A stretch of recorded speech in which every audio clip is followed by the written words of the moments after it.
Welcome to the White Rabbit YouTube channel. My name is Alan, and this is my conspiracy theory map of the world.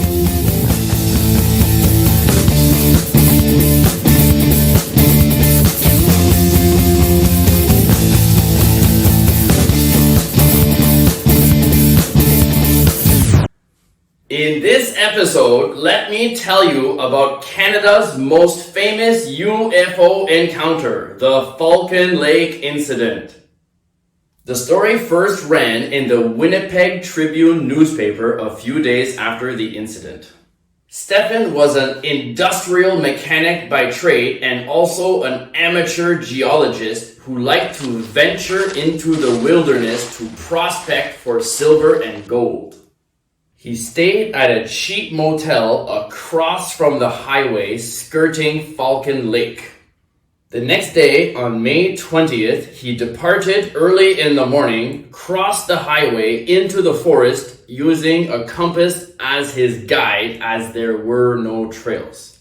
After several hours of hiking, he came across a large rock face with a quartz vein, a perfect place to start prospecting. That's when he saw two cigar-shaped objects with reddish glows 45 meters or 150 feet away. The first one descended, landing on a flat section of rock, changing from red to silver while also taking on more of a disc shape. As he walked towards the craft, Stefan noticed the air getting warmer. A strong smell of sulfur. A whirring sound of motors and hissing air. Stefan noticed an open door with bright, blinding purple lights beaming out of the doorway. He donned his welding goggles that had a strong tint and continued getting closer. He got right up to the craft and was struck by the smooth metal of the craft. Also, no insignia or flag.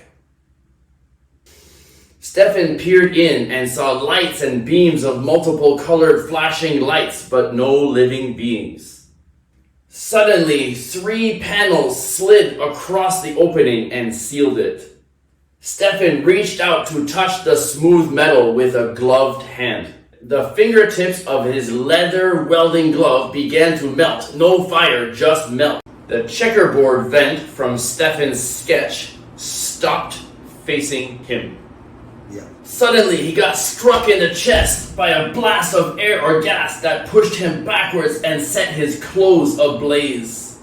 He ripped off the burning garments as the craft shot up and disappeared into the clouds. Stefan made his way back through the forest for 5 hours, feeling nauseous, throwing up, and stumbling along the way. Now shirtless and looking horrible. He finally made it back to the motel, where it was assumed Stefan was drunk. But after talking, he didn't smell like alcohol. Instead, he stank of a horrible sulfur smell. The RCMP at Falcon Lake said they couldn't do anything. Unfortunately, the nearest doctor was 45 miles or 72 kilometers away. So he decided to return to Winnipeg the next day by bus and go to the hospital there.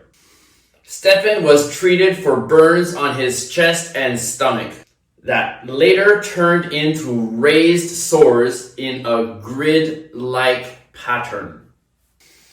The burns were determined to be chemical burns, but no one could figure out which chemical burned his skin.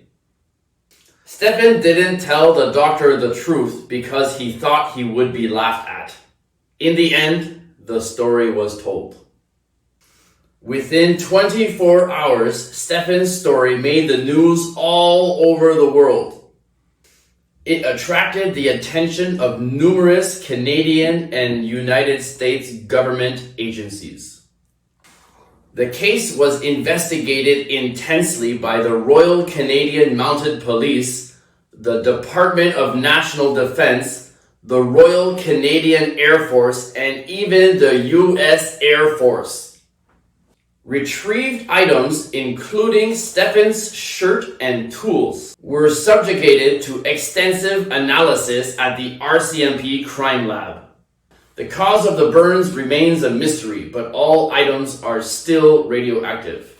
The landing site, a 4.5 meter or 15-foot circle, devoid of moss and vegetation and now deemed to be highly radioactive, tested at 0.3 microcuries. There were pieces of silver that had somehow melted into the cracks between the rocks. These rare pieces of silver were not from the local hills. They were heavily manufactured and also highly radioactive. Many of the items have been lost to time. Stefan never made any money from the encounter. Stefan put together a 40-page pamphlet explaining exactly what happened to him and left them on his doorstep for neighbors and TV crews to take them for free. Titled, My Encounter with the UFO. Stefan Michalak stated about the UFO. The joints on the UFO were the most perfect joints I've ever seen. I can't understand how it was done. There was no welding, no rivets, no bolts. And when the door closed, I could see nothing.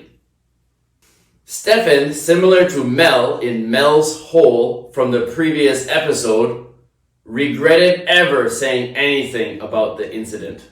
The official conclusion from the US Air Force was that the case was unexplained.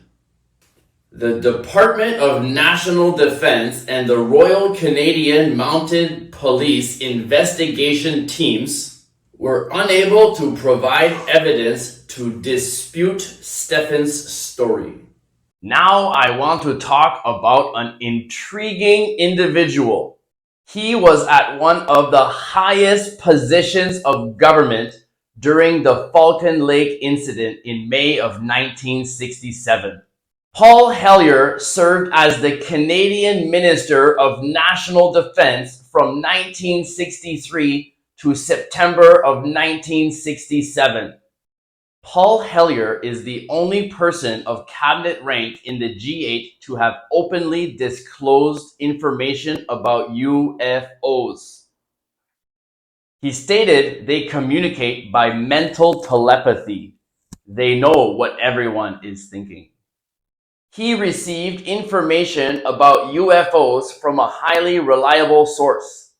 Pierre Junot, a cabinet minister and the chairman of the CBC, the Canadian Broadcasting Corporation, was well respected and was even the namesake of the Juno Awards. Among the materials shared was a book titled The Day After Roswell. Hellyer's journey into the world of UFOs took an even more compelling turn when he engaged in direct discussions with a retired United States Air Force general who affirmed that not only was every word true, but the reality was even more astounding. Hellyer's intriguing statements didn't stop there. He shared his belief that ETs visit our planet and that the Nordic blonde aliens are so remarkably similar to humans that one wouldn't notice them walking by you on the sidewalk. His willingness to explore these unconventional ideas made him a prominent figure in the global UFO enthusiast community. So without further ado, here is Paul Hellyer. I am sure that there are aliens that are aware of what I'm doing. Probably more than one species, because they communicate by mental telepathy, and consequently they can read your mind. I'm sure I'm no exception.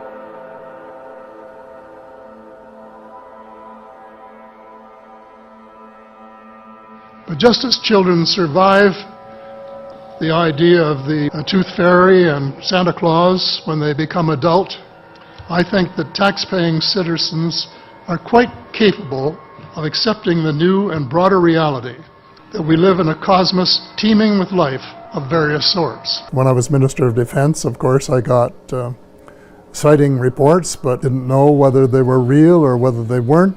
But there was a young man in Ottawa whose name was Pierre Juno, and he started sending me things about the UFO file. One of the things he sent me one day was a book called The Day After Roswell. I was talking to the general. The general, incidentally, was a former United States Air Force general that he had met in his aviation career. I phoned the general. Before I could even say hello and how are you, he said every word is true and more. And he said that there had in fact been face-to-face meetings between United States officials and extraterrestrials from other star systems.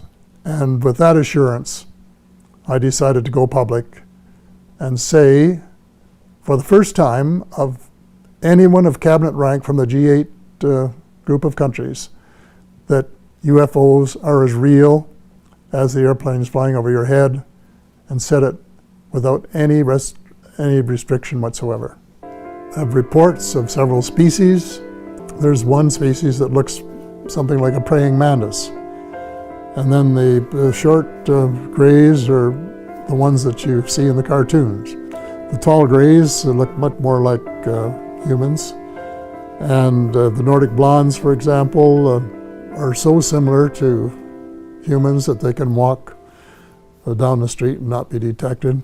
They are way ahead of us in medicine, agriculture, fiber optics, microchips, Kevlar, and improved lasers, and a whole range of things where their technology was much improved or advanced from ours, light years ahead, really, I think. Those were just the obvious ones that were fed into American industry, and more have been since. One of the problems I had when I first went public was newsmen saying, well, have you ever seen one? And I said, no. And then they said, well, then we can't really take you seriously. But my first actual sighting, I was at my place in Muskoka a couple of years ago for Thanksgiving. My wife Sandra said, going out to look for stars. And here was this very, very bright star right out over the bay. We both looked at it, and all of a sudden we saw it change location in the sky by 3 or 4 degrees in 3 or 4 seconds. And it was a tremendously interesting experience, and one, of course, that confirmed my beliefs that they are real. I saw one go by her window in the cross behind the boathouse, and the family were saying that they thought that the UFOs had come to get me. This and every story I share is just what some people believe. I'm not saying it's all true. I'm just sharing a story, and you can believe what you want. If you liked what you saw and learned, please like, share, and subscribe. Uncovering the truth, one conspiracy at a time. See you next week on the White Rabbit YouTube channel.